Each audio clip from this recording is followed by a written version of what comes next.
Welcome back to the course, all you English learners out there. This is lesson number 47. So, if you are looking for maybe new ways to talking about expressing your preferences or giving strong advice to someone you know, this lesson is just for you.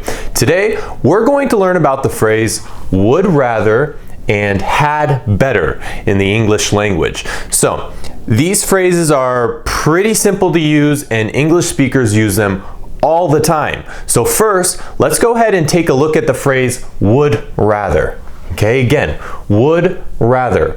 Would is pronounced like wood, W-O-O-D, in, wood that comes from trees in the forest. Would rather, okay? Now, whenever we want to express our preference for something that we as individuals, we prefer our choice, okay, for something, we use this phrase, okay, would rather.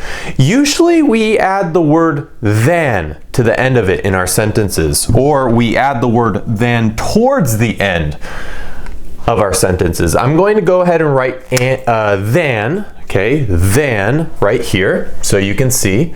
We spell it T-H-A-N,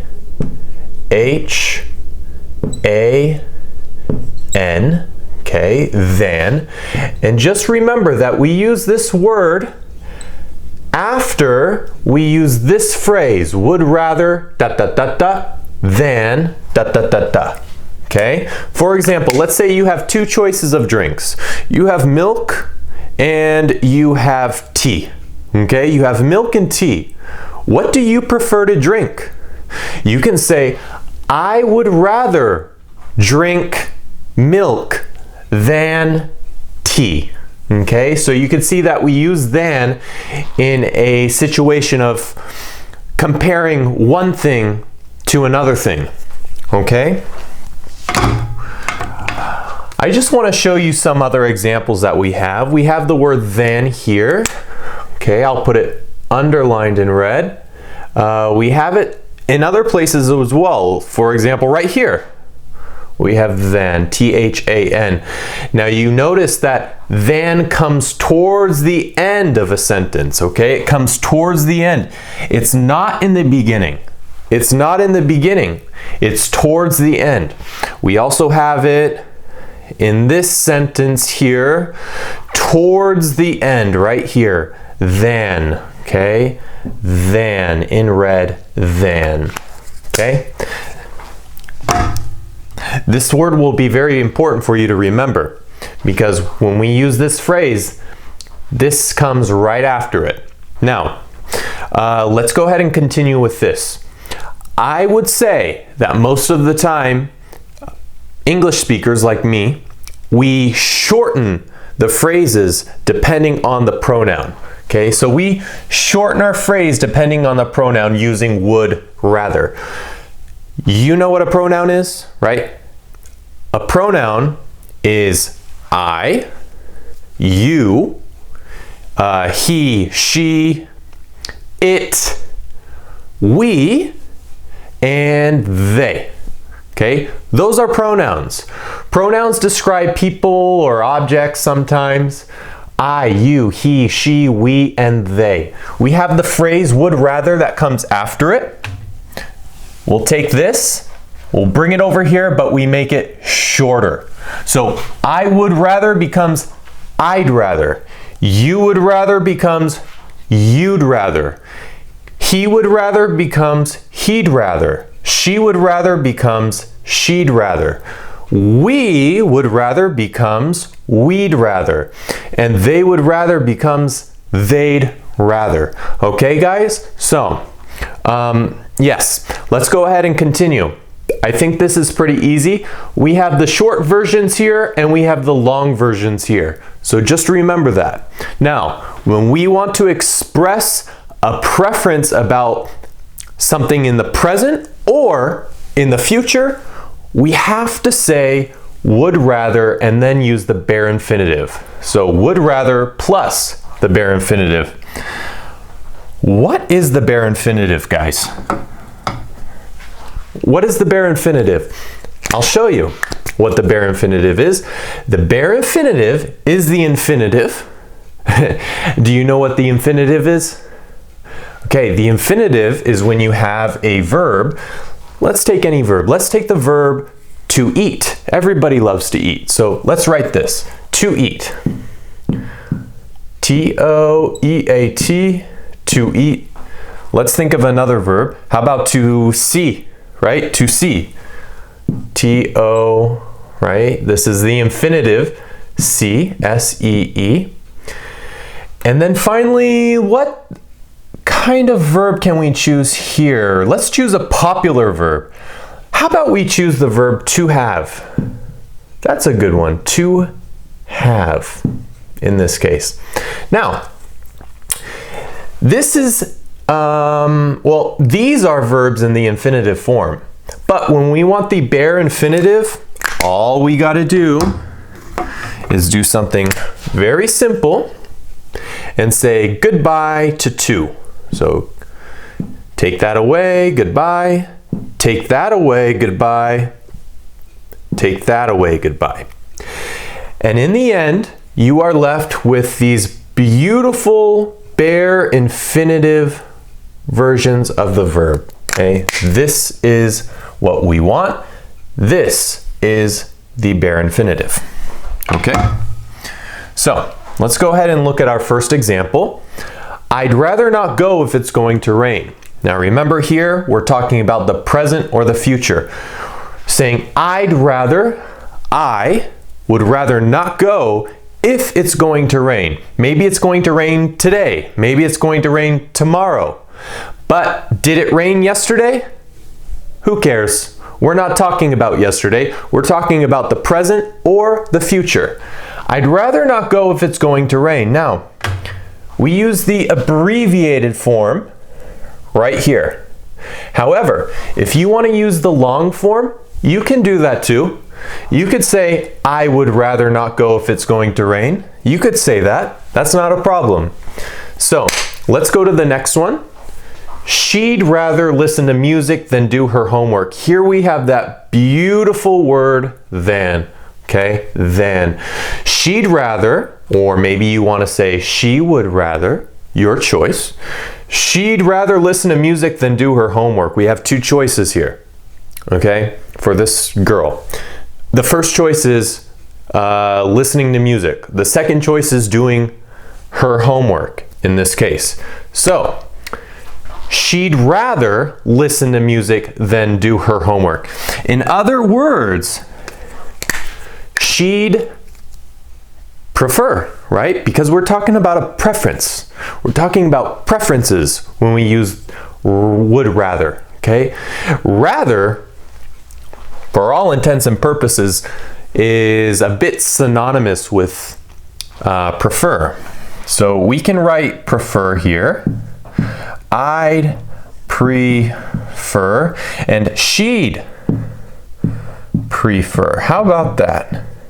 She'd prefer to listen to music than do her homework. You could say that. Or, I'd prefer not to go if it's going to rain. Okay, prefer. Prefer. Very easy stuff. Don't forget. Okay? Now, we're going to go ahead and continue because here we're talking about the present and the past, but here it's a little bit different. Now, when we want to talk about or express a preference about the past, okay, we got to use this. Would rather plus have plus the past participle. Now, have is in the bare infinitive form. You could see. You can also see that we wrote it here as well. So would rather, take would rather, have plus the past participle. What is the past participle? Do you remember? Again, I'll write it down. The past participle is a form like to eat becomes eaten. So you can say, I have eaten. To see, you say, I have seen. That's the past participle. And have, I have had. H-A-D. I have had. These are the past participle forms of the verb. Okay? Would rather plus have plus the past participle. Let's look at the example.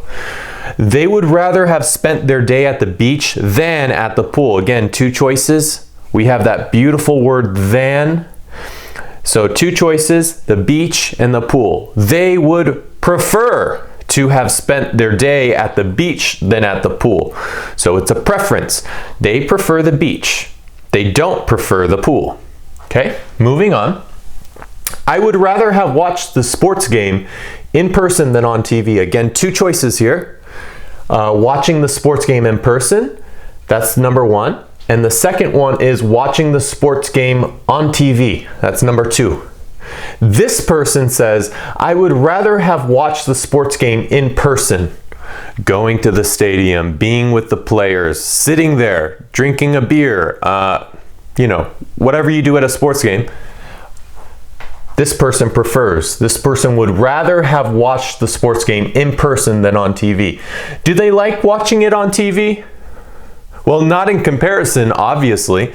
They obviously like watching it in person better. So, not so much on TV, but more so in person, okay? Very, very easy as well. Now, notice here that when we're talking about the past and we use the word have in our sentence, English speakers generally don't abbreviate or we don't shorten the personal pronouns like we did in the previous example. You remember here how we have the shortened versions, the abbreviated version here and the long version here. We use the abbreviated form usually when we talk here, right? However, you can sometimes also use it here. I think that I hear more people use the long version when talking about the past. Okay, so instead of saying they would rather have spent their day at the beach than at the pool, which sounds good, I guess you could say they'd rather have spent their day at the beach than at the pool. But I think this one with the long version sounds better when we talk about the past. Okay, same here. I think it is more natural to use the short version here when we talk about the present and we talk about the future. Okay, so just a note there. All right, so next up we have the phrase had better. Okay, had better. We use had better to give strong advice to someone. Okay, strong advice. In English, using this phrase makes your statement as strong as it possibly can get, and it's considered much stronger than using the verbs should or must, because there's usually a feeling of threat or there's a feeling of warning associated with using it. Now remember that although this form looks like it would refer to the past, actually no, it doesn't. It only refers to the present or the future. For example, we say had better plus the bare infinitive like we do here, okay, when talking about the present or the future. For example, you had better clean your room now or you will be punished for the whole week. It's an ultimatum, okay? Mom, in this case, maybe, is saying, you had better clean your room now. You better do it. You should do it. You must do it, but you had better do it. Okay, it's strong. You had better do it or you will be punished for the whole week. I had better confess or the consequences will get worse. Confess means to tell the truth. I had better tell the truth or the consequences will get worse. To get worse, it's not grammatically correct, but to get worse is like to get more and more and more bad. Okay? That's not grammatically correct. In English, we say to get worse, okay? In this example, it will get worse. In the future, it's going to get worse. All right, next. They had better not scratch my car. Scratch is like, okay? You scratch the board, you scratch down, you scratch up. You have a mosquito on your arm. It bites you. It turns red. You get a lump. It's very itchy. And you scratch it, okay? So we have the word scratch. You had better not scratch my car. You better not scratch my car. It's strong, it's a threat. They're saying that if you do it, something very bad will happen. There will be consequences. Okay? Finally, we have, we had better not eat that or we could get sick. That's pretty easy. We had better not eat that or we could get sick. It's a warning in this case. They're warning you that whatever you're going to be eating, it might not be good. It might not be cooked all the way. It might be, I don't know, poisonous. Who knows what it might be, but we had better not eat that or we could get sick. The possibility is there of getting sick, so it's best not to eat that sort of food. Just avoid it. All right, guys, I hope this short lesson wasn't too difficult for you to follow, but if it was, just leave comments and give me a like and subscribe as well, and I will definitely see you in the next lesson. All right, take care. Bye.